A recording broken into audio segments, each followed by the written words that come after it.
Hello, everybody. So today I'm going to be talking about part two and the key components to making an emergency bag. Today's component is water. Water is an essential part of this as much as food is, being that you need both. Before I go any further into the video, I'm going to say this right off the bat. I do not condone certain ways of making and purifying water because they are dangerous, they are hazardous, and they require certain chemicals that are, of course, quite dangerous to human consumption, even stating it on the containers themselves. Anyway, on to the video. So today I'm going to be posting some of the links to some information on how to do these in my video, one being a 5-stage filter that you can make at home. There are other ways, but we're going to get onto that stuff later on.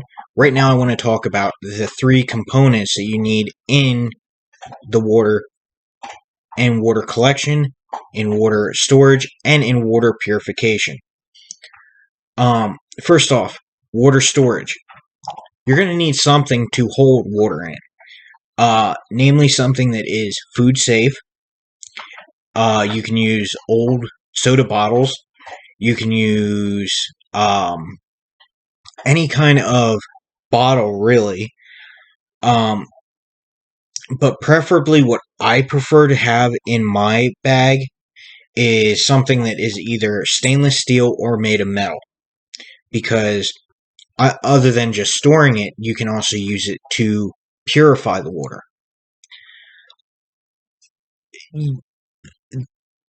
There are people out there who state that actually you should have at least 2 water storage containers, one for storage, one for purification. You can do that. Not saying you can't. But there are all other alternatives as well, such as a water catchment system as well.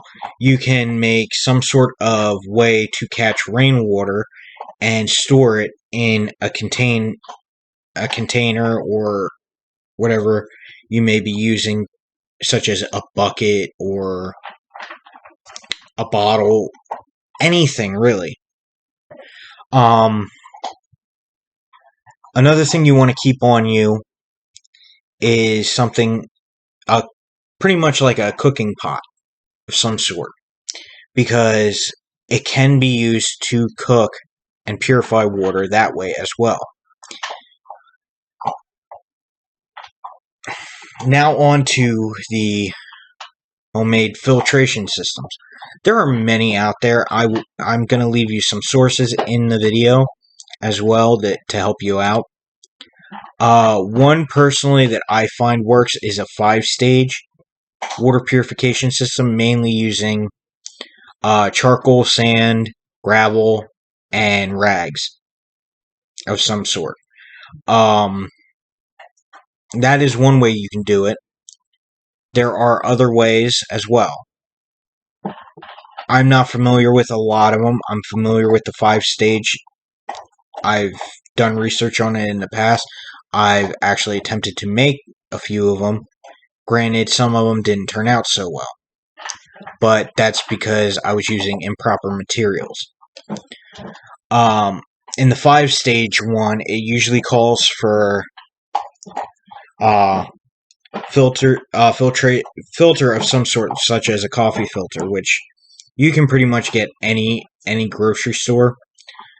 You can also use any kind of cloth fabric for it. One fabric that I actually find that I use from time to time is microfiber. I don't know how other people feel about that. Personally, I'm going off of my personal experience within the past. Another thing that you use in it is different grains of sand. Fine, very fine, and coarse sands.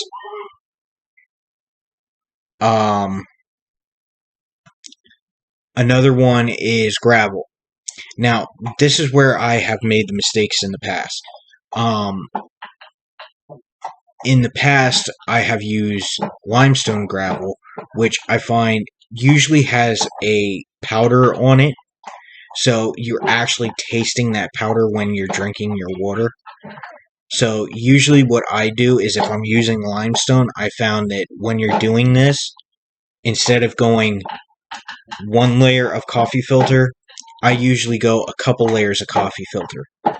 Yes, I'm using more filters in order to do this, but at the same time, they're also filtering out other things too that are added from this filtration system.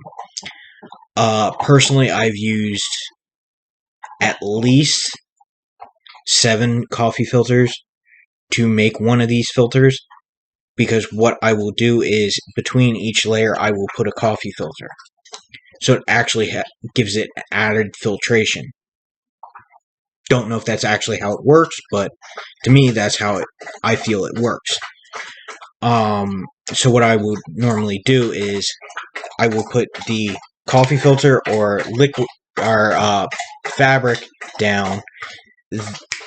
Then I will put the coffee filter, sand, coffee filter, finer sand, coffee filter, coarse sand, coffee filter, and I'll just keep going in that manner. In doing so, I actually am giving it the opportunity to filter out anything that I'm being redundant, to put it simply, because a common occurrence when you are making an emergency kit, whether it be a bug out bag, bug in bag, or whatever, even if it's a get home bag, you always want that redundancy. Be redundant with it. So that's one thing I majorly try and impose upon people. Be redundant when you're making these, because if you're not redundant, you will end up regretting because you won't have enough of something. Benefit for me being I used to work for a company that made like coffee, and they'd get like a ridiculous amount of coffee filters. They would actually let some of us take them home, or they'd just throw them out because they had too many. They didn't have enough space for all of them. So I would take them home and use them for different projects or for different things. And coffee filters work for many different aspects. So that is something that is greatly useful. And I'm sure if you go to a gas station and say to them, hey, do you have any coffee filters that you have an overabundance of that you just want to get rid of? 9 times out of 10, you're going to go to the right place, and they might look at you weird, but in the end, you're doing them a favor, because instead of throwing them out, they're giving them to somebody who can actually use them. And I've actually proven this in the past, because when I worked for a gas station at one point in time, we had an elderly person come in who needed coffee filters, and we were sold out of them. And this was during the pandemic. And they got upset about it. I'm like, hold on a second, don't panic. I walked into the back, I grabbed a handful of coffee filters that we had from getting all these coffees. I took it out and I handed it to him. I'm like, here, don't worry about it. You don't have to pay for it. They're yours. And again, this is it's something that is useful. It is something that has many purposes for. So if you can get coffee filters, get coffee filters. Even if you don't drink coffee, because they come in handy for a lot of things. So I'm imparting that little tidbit of information on you. I hope you find it useful, and I hope you enjoyed the video. Please like and subscribe, and we'll see you next time.